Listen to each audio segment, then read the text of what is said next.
Magandang araw po sa inyong lahat. Isa na naman pong bagong reaction video ating pong gagawin ngayon. Mula po ito kay Solidong Kaalaman. Ang title po nito, Pilipinas may bagong plano sa West Philippine Sea ayon sa China. Nasa description po ang link ng video ni Solidong Kaalaman para po makapag-subscribe ka sa kanyang channel, and don't forget to subscribe sa akin channel, like this video, share this video, mag-comment ka sa baba kung magugustuhan mo ang ating reaction video at kung ano pong magiging saloobin mo sa ating reaction video. Simulan na natin to. Let's do this. Eksklusibo, China, nakakuha umano ng impormasyon sa panibagong plano ng Pilipinas para sa Sabina Shoal at nananawagan sa internasyonal na komunidad at mga karatig na bansa na makipagtulungan sa China upang tutulan umano ang illegal na provokasyon ng Pilipinas. Tayo na naman ang nagpo-provoke daw. Tayo na naman, illegal provocation daw, no? Expert called on the international community and neighboring countries to join China in pushing back against the Philippines' illegal provocations in the South China Sea, restore peace in the Xiongjiao and prevent damage to fragile and rare marine environments. Hindi ka pa ba nakasubscribe sa aking channel? Dapat mag-subscribe ka na kasi road to 100k subscribers na ang ating channel. At kapag na-reach natin ang 100k subscribers, magkakaroon tayo ng cellphone giveaway.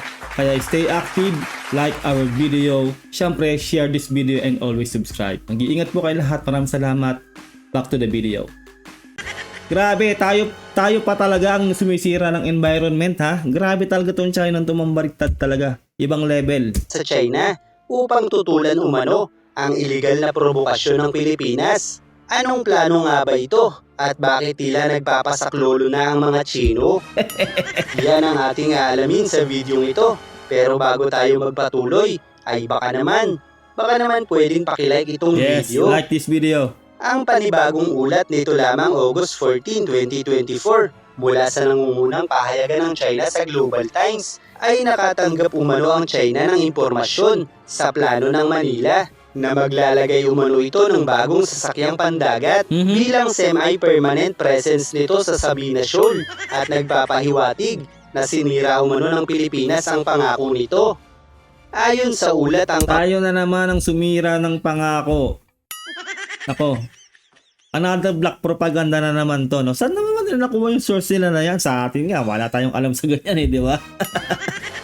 Nako, tong China talaga mahilig mambaliktad, pero wala naman nang mauuto ang China. Alam ng buong mundo kung gaano sila kasama. Sila talaga yung antagonist dito. Sila talaga ang gumagawa ng kalokohan o ng pangharas dyan sa West Philippine Sea. Hindi ang Pilipinas. Lokohin nyo, lelang nyo. Diretso natin to. Bilang semi-permanent presence nito sa Sabina Shoal at nagpapahiwatig na sinira umano ng Pilipinas ang pangako nito. Aroy. Ayon sa ulat, ang pangalawang barko ng Pilipinas ay naka-schedule na umanong pumasok sa tubig na katabi ng Philippine Reef at magtatangka umanong makibahagi sa MRRV 9701 sa isang joint anchoring ayon umano sa kanilang source. Pero teka lang, kung ito talaga ang plano ng Pilipinas ay dapat siguro na mag-ingat pa ng gusto ang Philippine Coast Guard dahil tila ay may espiya ang China sa departamentong ito. Well, nagawa na natin ng reaction video yan, no? Sana napanood nyo yon, yung nagsalita si Honorable Dan Fernandez. Ilalagay ko na lang dyan yung link nung video na yon. Napakaganda po nun, nung video po na yon, at talaga pong dapat po nating mapanood po lahat po yun, no? In-expose na po ni Honorable Dan Fernandez, no? Talaga pong yung Pogo po. Ang dami na po nakapasok sa Pogo, sa gobyerno natin, sa kuryente, sa NGCP, at marami pa pong iba. Na-infiltrate na po talaga tayo ng China. Kung hindi po si Pangulong Bongbong Marcos ang ating presidente ngayon, nako, probinsya na po talaga tayo ng China. Buti na lang po at nabuking po yung mga plano po na yon at nahuli po yung mga nakapasok na po sa ating mga sundalo ng China. May mga uniform po na na nakita po nila doon. Uniform, may patch po ba ng flag ng China dito, yung uniform po talaga ng China nakita nila. Dito na po sa Pilipinas yun sa loob. Kaya po talagang pwede rin po talaga na marami po talagang spy talaga na nagbibigay ng impormasyon sa China na nakapasok na nga po sa ating bansa. Kumbaga, pati sa gobyerno natin, pati po sa PCG, at sobrang dami po. 30 po ang mga general na Chinese, isipin nyo yun, Nakakalungkot man pong isipin talaga ay talaga pong napasok na po talaga tayo ng China. Pero po ito po, no, kung talaga pong ano po tayo ng barko po natin dyan, karapatan po natin yun, wala po silang pakialam kasi po nasa teritoryo po natin yan. Kaya dapat lang din po talaga, sinabi ko na rin po sa mga iba pang reaction video ko, dapat lang din po talaga yung mga teritoryo nga po natin na tayuan na po natin ng infrastruktura. Para po talaga hindi na po makaubra yung China na mang-agaw ng teritoryo at baka tayuan pa nila ng artificial island nila yon.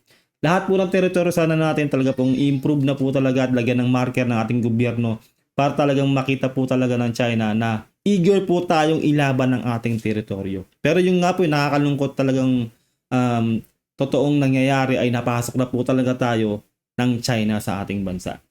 Kaya't nalalaman nila agad ang plano ng Philippine Coast Guard at ating mga sundalo. At ang mas nakakagulat pa sa balitang ito ay tinawag ng China na karumal-dumal umano at isang seryosong paglabag sa Declaration on the Conduct of Parties Aroy. in the South China Sea na nagsasaad ng mga partido sa South China Sea ay nangangako na magpapakita ng pagpigil sa kanilang mga aksyon upang maiwasan ang paglala ng mga hindi pagkakaintindihan. Tayo pa talaga yung ano, no? Ginagawang kontrabida ng China, tayo daw yung lumalabag. Isipin nyo yun, no? Grabe to China. Samantala nga sila mismong UNCLOS na international law ay hindi nila nire-respeto. Wala silang galang sa international law. Lahat ng paglalabag, pangaharas, pananakit, lahat na po ay ginagawa nila dyan sa West Philippine Sea. Ngayon nga po na hindi lang po sa karagatan, no, pati sa himpapawid, nananakit na po talaga sila. Nangaharas na po talaga sila. Ganoon po katindi ang kalokohan na yan ng China. Kaya po, grabe sila mambaligtad. Kung black propaganda man to, kung propaganda lang po nila tong ginagawa nila na to, ay hindi na po talaga to uubra. Wala na pong neighboring country natin ang maniniwala sa China. Hindi po sila papanigan. Dahil alam po sa buong mundo na sila po ang gumagawa ng pangharas dyan sa West Philippine Sea. At mapanatili ang kapayapaan at katatagan sa rehiyon. Kabilang sa mga pangakong ito ay ang pag-iwas sa pag-uukupa ng mga isla, reef, shoal, cay, at iba pang mga lugar na kasalukuyang walang naninirahan. Ang kapal ng mukha nila magsabi ng gano'n, no, na wag mag-ukupa. Samantalang sila, ang dami na nilang artificial island, meron na military base nila. Talagang binabaliktad tayo, no? Yung sinasabi ng China ay bumabalik sa kanila, no? Nagbubumerang sa kanila kasi sila talaga yung gumagawa lahat ng yun. Hindi tayo, hindi ang Pilipinas. Shoal, cay, at iba pang mga lugar na kasalukuyang walang naninirahan at pag-uusapan ng mga hindi pagkakaintindihan sa mabuting pamamaraan. Heto at malinaw naman pala para sa China, ang Declaration on the Conduct of Parties in the South China Sea, isang diplomatikong kasunduan na nilagdaan noong 2002 ng mga miyembro ng Association of Southeast Asian Nations o ASEAN at ng China. Gayunpaman ay ang China ang numero 1 violators ng kasunduang ito dahil hindi nila nasunod ang mismong ipinahayag nila sa balitang ito. Kasi sabi ko lang, no, ayan, di ba? Totoo, no? May ebidensya, ang laki-laki niyang artificial island na yan, di ba? Isipin nyo. Yan, no? Yan na, grabe na. Parang city na talaga. No, isipin nyo, military base na po yan. Yung malapit po sa Pag-asa Island. Kaya po, sila po talaga ang unang-unang lumalabag dito sa sinasabi po nila na to. Kalokohan talaga ng China eh, no? Hayop eh. Saka kumbaga sa ano, no, kalaki-laking tao iyakin. Kumbaga sila nga itong nambubuli eh. Tapos kung nakasagap sila ng ganung balita, kung totoo man yun ha, umiiyak sila ngayon ng dahil doon. Nagsusumbong sa ibang bansang katabi natin. Grabe itong China talaga, buisit. Duwang ito dahil hindi nila nasunod ang mismong ipinahayag nila sa balitang ito, gaya ng pag-iwas sa pag-uukupa ng mga isla, reef, shoal, cay at iba pa, Tama. na ngayon ay ginawa ng mga military bases ng China. Subalit ngayon na nakatanggap sila ng impormasyon sa planong pagpapalakas ng Pilipinas sa Sabina Shoal, ay bigla nilang naalala ang kasunduang ito. Ibang klase talaga ang mga Chino. Tama. Bukod pa riyan ay nananawagan pa umano ang mga eksperto sa internasyonal na komunidad at mga kalapit na bansa na sumama sa China sa pagtulak umano laban sa mga iligal na provokasyon ng Pilipinas sa South China Sea at ang hikayat na ibalik ang kapayapaan sa Sabina Shoal upang maiwasan umano ang pinsala sa marupok at bihirang marine environment nito. Ang kapal ng mukha ng China talaga. Lahat talaga ng sinasabi at binibintang nila sa atin, sila po ang gumawa, no? Kumbaga yung katahimikan daw doon, samantalang sila ng gugulo, sila rin ang sumisira ng rip dyan, sila rin lahat, yung mga corals dyan. Durug-durug na nga po yung mga corals dyan eh, nang dahil po sa pagtatayo nila ng artificial island. Tayo po, wala nga po tayong itinatayo eh. Kumbaga po yung mga scientists nga po natin, nagpupunta po dyan sa mga ano na yan, mga yung mga lugar na yan para i-test, no, kung i-check nila yung ilalim, kung okay pa ba, kung healthy pa ba yung kalagayan ng mga corals, ng mga isda doon sa mga ano na yan, part na yan ng West Philippine Sea, lalo na sa Ayungin Shoal.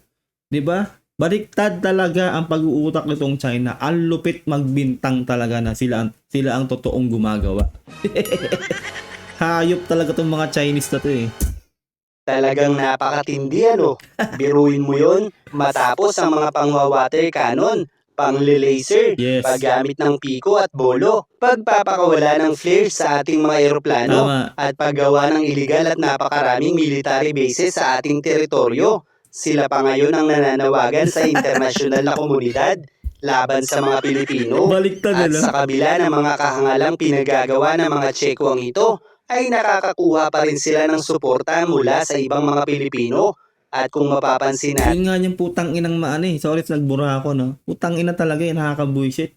Yung mga pro-China ng mga Pilipino. Mahiya kayo sa balat yung mga letse kayo. Ayusin nyo yung ano nyo, yung, ay nako.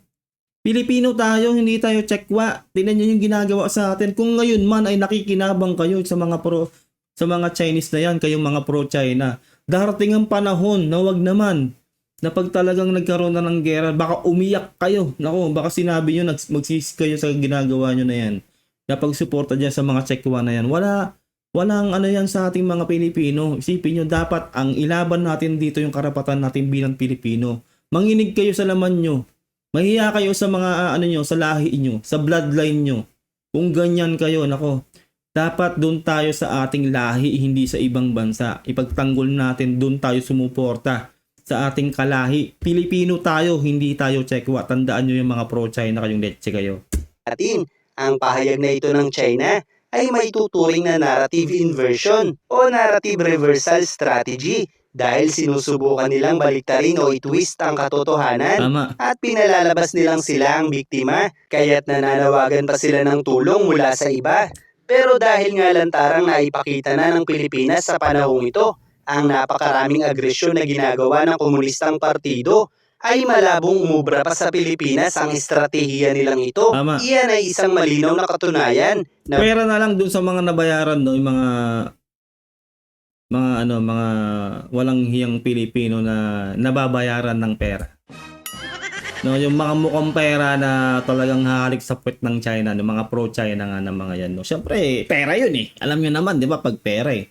Pero dapat talaga manatili sa atin ang pagiging Pilipino natin. Ipaglaban natin ang atin. Isipin nyo, no, binabaliktad tayo dito. Haatin nyo ba yan? At yung ipapakain nyo sa mga anak nyo galing sa mga pesting Chinese na yan na sinusuhulan kayo whatever kung anong ginagawa man sa inyo, mga pro-China ng lintik kayo. Nakaka-high blood eh. Kailangan tayong mga Pilipino magsama-sama tayo. Hindi yung talaga may susuporta pa rin dito sa China na to. Ini-invade na tayo. Pinasok na nga ang Pilipinas. Kalat na ang mga Chinese sa loob ng Pilipinas. Dapat maging vigilant na tayo dito. Talaga pong maging mahigpit na po talaga tayo. Kasi po napasok na tayo actually.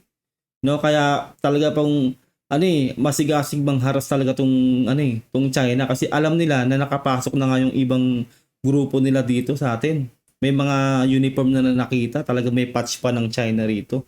Isipin nyo yon.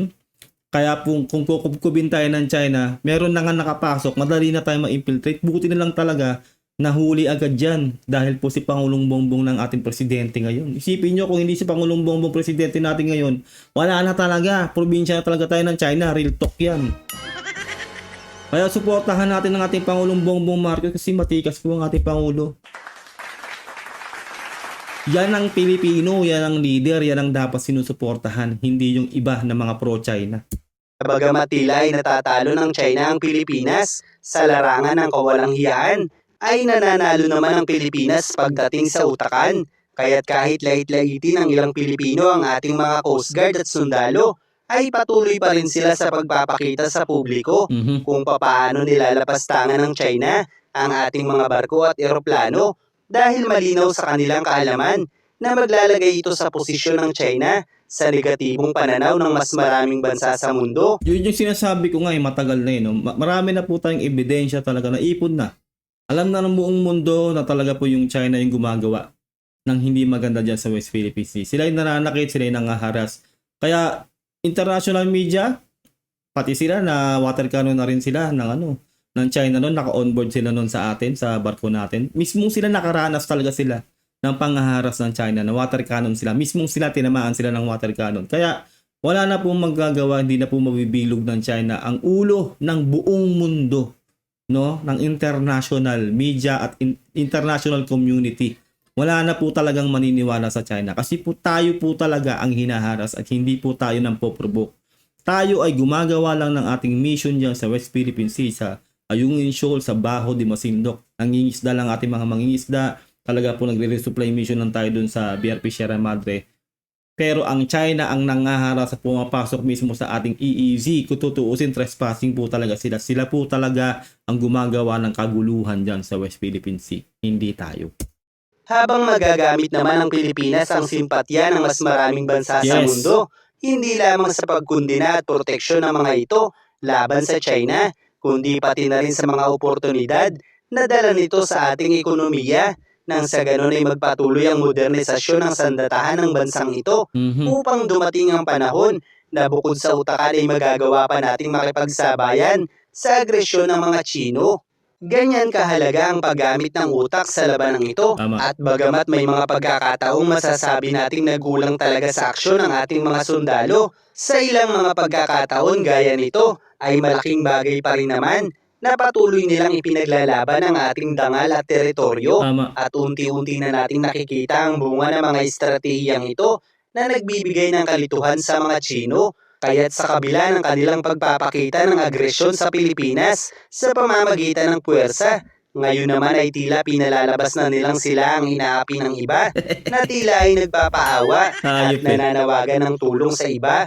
Ang dalawang estratehiyang ito ay kumukontra sa bawat isa, kung saan noong una ay pinapakita nilang malakas sila, subalit kasunod nito ay nagpapaawa naman sila. Paano na lang pala kung talagang papalag na tayo sa China, no? Kung ba talagang isipin nyo kung talagang ginagawa rin natin yung ginagawa ng ibang bansa na itinataboy talaga sila, wina-water cannon din sila, no? Tapos nakasuporta pa sa atin yung US, halimbawa nagpasama na rin tayo sa US at talagang itinataboy na talaga natin sila. Ano na kayang iiyak nito ng China, no?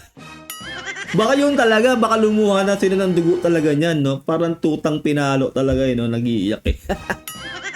Grabe mambaliktad talaga, men. Isipin nyo yung kalit-lit nating bansa, ganyan yung pag-uutak nila. Pero maaari talaga, no, na sa akin po talaga, pag ang iniisip ko po talaga yan, talaga pong strategy nila yan. Kumbaga, black propaganda, babalikta rin tayo. Pero hindi na nga po uubra talaga. Pero na lang po talaga kung hindi talaga alam ng buong mundo na kung yun nangyayari dyan sa West Philippines. Kaso alam na nga po ng buong mundo eh. Kalat na po sa international media yan, no? Yung ginagawa sa atin ng China. Kaya po, style na nila bulok, wala na po talagang maniniwala na tayo ang nangpo-provoke. At isipin nyo yun, no? China sila, Pilipinas tayo. Sinong maniniwala na tayo yung nang sa kanila, nangpo-provoke sa kanila, o tayo yung gumagawa ng masama? Isipin nyo, pagkalaki-laking bansa nila, pagkalakas-lakas nila, pangalawa silang malakas na bansa sa buong mundo. Isipin nyo, Pilipinas lang tayo, iiyak sila ng ganyang kuno. Yung utot nyo bilog. Grabe tong China to. Wala na kayong mabibilog dito. At humihingi ng tulong sa iba, kaya't mga lang talaga ang maniniwala sa China. Yes. At iyan ang isang bagay na kailanman ay hindi kakayaning maunawaan ng mga maka-China. Kaya't ang mga nagsasabing walang magawa ang Pilipinas laban sa China ay sadyang walang karunungan, kaya't mababaw ang kaalaman nila. Gaya ng pagpupumilit ng iba sa pagbawi ng mga isla, gayong nakaposisyon na rito ang China bago pa mahalal ang bagong pangulo, kaya't hindi ganoon kadaling mababawi ang mga islang ito. At hindi nila nakikita na kung maka-China pa rin ang pangulo sa panahong ito, ay baka tuluyan ng walang sundalo o Coast Guard ang makalapit sa ating mga teritoryo. Tama. Kaya't imbis na magpadala sa kamangmangan, ay gawing solido ang bawat kaalaman Tama. upang madagdagan ang ating karunungan. Laging tandaan na iba't ibang klase ang kaalaman at baliwala ito kung wala kang karunungan. At suportahan na lang talaga natin ang ating gobyerno. Dahil ang ating Pangulo po talaga ay masigasig po talaga, no? We will not yield. Filipinos will not yield. Yan po ang binitawang salita ng ating Pangulong Bongbong Marcos. No? Hindi po tulad ng nakaraang presidente natin, no? Talaga pong magpapasakop na tayo sa China, gawin na tayong probinsya. Yung pa yung sinabi niya, di ba? Pero po ang ating Pangulong Bongbong Marcos, hindi. Talaga pong palag-palag po tayo. Hindi man po tayo talaga physical na lumalaban sa China. Ay talaga pong nananatili po ang paninindigan natin na wala po tayong ni kaprasong lupa o tubig o anuman yan na teritoryo natin na ibibigay sa China. Ganun po ang paninindigan ng ating Pangulong Bongbong Marcos. At ito na nga po, no, dahil ganyan po ang pananaw ng ating Pangulong Bongbong Marcos, lahat po halos ng bansa ay sumusuporta na po sa atin. Grabe po yung tulong na ibinibigay sa atin. Kasi po ganyan po ang ating Pangulong Bongbong Marcos. Ang moral po natin tataas talaga kung ganyan po ang ating presidente. Hindi po tulad ng nakaraang administrasyon na talagang parang halos ibenta na nga tayo sa China. Dahil ang kaalaman ay mga impormasyon lamang na maaaring maglihis ng mga katotohanan. Pero kung palalakasin mo ang iyong karunungan, ay solidong kaalaman lang ang dapat mong pagbabasihan. Ang galing ng segue niya na yun sa pangalan ng channel niya. Ang galing, napalakpakan natin yun. Ang galing. Grabe. Solidong kaalaman nga naman ang paraan lang. Galing nun, no? Ayun po, no? Sana nagustuhan nating reaction video. Nasa description po ang link ng video ni Solidong Kaalaman para po makapag-subscribe po kayo sa kanyang channel. Napakagaling po ng mga video nilalabas si Solidong Kaalaman. At huwag nyo rin sanang kanilimutan na mag-subscribe sa aking channel para ma-update ka kapag po naglalabas po tayo ng ganitong reaction video. Like this video kung gusto mo ating reaction video. Comment down below kung ano magiging sa loobin mo o naramdaman mo dito sa napanood nating video. Ingat po kayo lahat until next time. God bless and peace out. Bye.